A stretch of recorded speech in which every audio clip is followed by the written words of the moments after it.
Mas a minha questão é por quê? Qual é o dispositivo que tem no cérebro que fez o ser humano criar tudo isso? Ótima pergunta. Nós temos uma série de dispositivos no cérebro. Tá? Primeiro dispositivo. E, cara, isso é importante, porque esses dispositivos não acontecem só com os religiosos. Eu até falei alguma coisa antes de que não é algo do religioso, é algo do ser humano. Tá? Um desses dispositivos a gente chama de dispositivo hipersensível de detecção de agentes. Tá? E a história desse dispositivo é a seguinte. Digamos que tu está andando.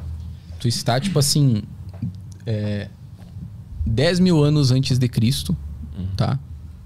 Tu faz parte de alguma civilização e tu tá andando lá no teu contexto, no teu cenário lá, tá? Normalmente dizem savana africana, mas pode ser qualquer, pode ser tipo, na floresta, tá ligado? Não era o mundo inteiro uma savana. Só que tu vê, cara, em algum momento, um arbusto se mexendo. E tu tá junto com uma pequena comunidade. Tu tem ali uma comunidade familiar, tá? E tu vê aquilo ali se movimentando. O que é interessante pra ti? Tu achar que aquilo ali é o vento ou que aquilo ali é um animal ou um inimigo? O que vai te trazer mais benefícios? Eu imaginar o pior cenário possível, né? Exatamente. Que seria o quê? Um animal. Um animal. Por quê? Porque se for um animal, tu já tá preparado. Se não for, tu saiu ganhando. Porque tu se preparou pro pior. Sim. Né? Pra nossa espécie, é melhor tu ter um falso positivo do que um falso negativo. É melhor tu achar que era um bicho e não ser, do que tu achar que não era e ser. E daí tu e a tua família morrem. Né? Evolutivamente, foi importante para a espécie humana entender que essas pistas da natureza eram agências, que a gente chama. Que tu atribuísse agência para coisas naturais. Então tu entender que aquilo ali, o matinho se mexendo, era alguém. Era uma agência. Então tem alguma coisa, tem alguma intenção por trás daquilo. E eu tenho que imaginar que é o pior que vai acontecer. Que é alguém que tá ali controlando aquele acontecimento. Por isso que é um dispositivo hipersensível, porque não precisa ter algo, não precisa ser algo significativo, de detecção de agência, de intenção. Entendeu? Agora tu traz isso, tá? Tu generaliza isso. Tá? Ao longo de 30, 40, 50, 100 mil anos, nós desenvolvendo esse tipo de dispositivo cerebral, não vai... Desculpa. Me embuchei. Não vai fazer com que, em determinado momento, você acredite que coisas que não têm uma intenção, uma agência por trás, teria uma agência por trás? Então, por exemplo, a pessoa tá doente. Ela ficou curada. É natural que ela coloque essa cura ou em Deus, que foi Deus que curou ela, ou que foi alguma entidade que curou ela, ou foi porque ela precisa realmente encontrar aquela pessoa naquele dia, então ela melhorou porque aquilo ali tá no destino acontecer, faz parte do destino acontecer.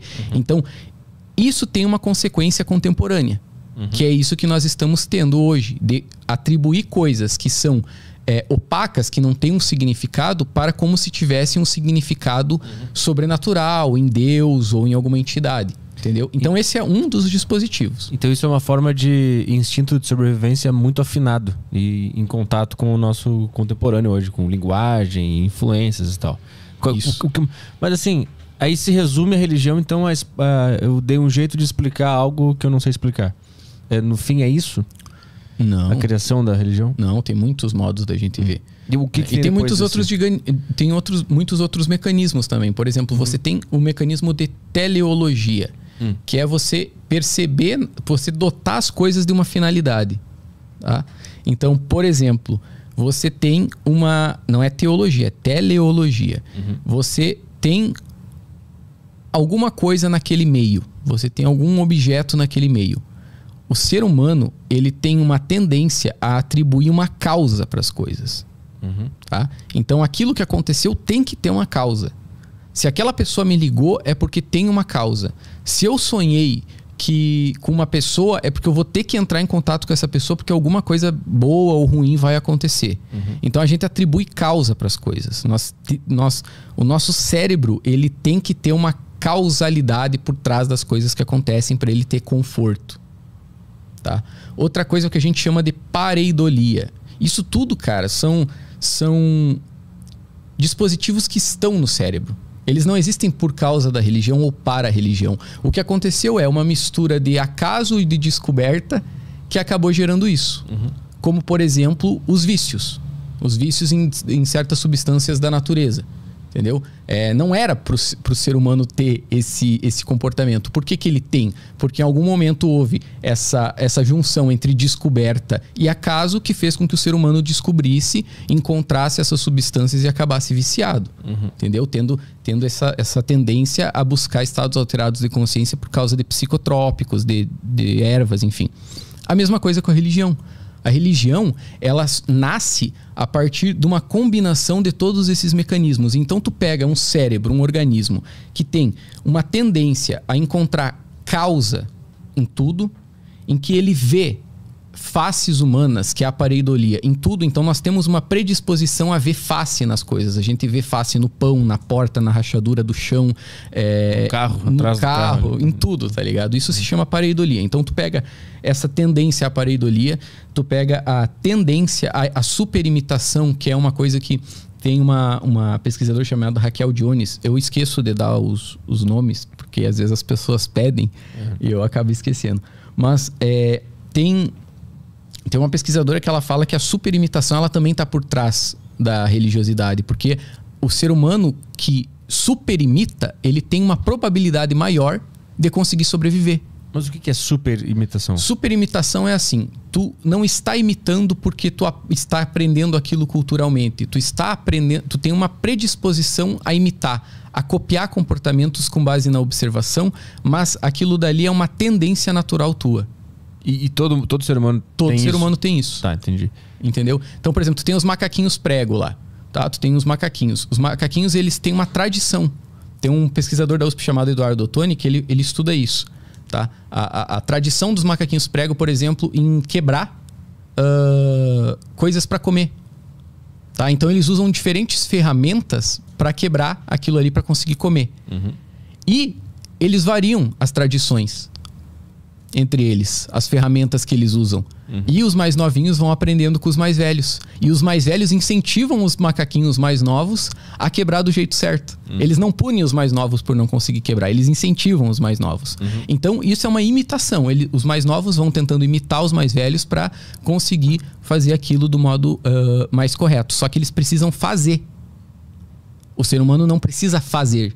Ele consegue aprender, ele consegue imitar sem fazer. Ele é um super imitador. Como assim? Por exemplo, sem fazer. Digamos que tu tá tocando violão. Tu tá me ensinando a tocar violão. Tá? A gente já fez algumas aulas e tal, e tu tá fazendo um dó. Tá? Tu não me ensinou o dó ainda. Eu não fiz um dó ainda. Tu não pegou e me ajudou a fazer um dó. Mas eu te vendo, sem eu precisar ter feito, eu vou conseguir fazer um dó. Entendeu?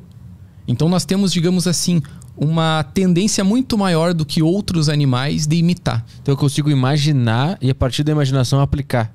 Exatamente. É isso. Tu faz uma espécie de simulação dentro do teu cérebro daquilo.